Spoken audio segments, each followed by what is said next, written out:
within the country's capital, where demonstrators staged anti-government protests. Tuesday morning along Ngong Road, which is arguably one of Nairobi's busiest highways, a bus is up in flames. Yellow flames lick almost every part of this 32-seater public service vehicle as billows of dark smoke escape into the cold morning air.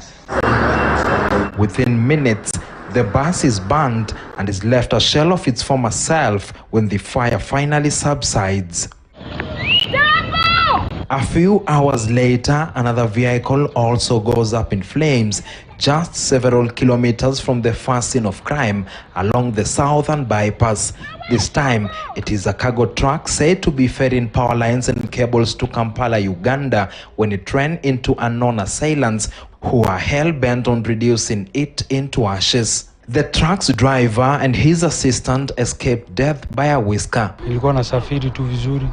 Sasa tukiwa pale chini, maskari wakatuambia barabara iko sawa. Tukifika hapa hivi wakaanza kurusha mawe, wakakuja na crowd kubwa, wale askari wakatoroka. Sasa ndio wakanikujia. So kuna magari zilikuwa zinageuka. Mimi nilikuwa najaribu kugeuka vile unaona.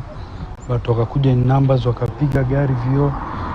Lakini nikajaribu nikasave, nikatoroka. The two incidents happened in the wake of a return to demonstration against the government staged by the Raila Odinga-led opposition side. Nearby, the Kibra slums were once again the stage for clashes between anti-riot police officers and rioters. Sections of roads passing through the slums were blocked by rioters who proved to be headache for police officers tasked with preventing the protesters from going to the Nairobi Central Business District, the destination for today's protests. More battles, including running battles, were witnessed on the other side of the city, Mathare slums.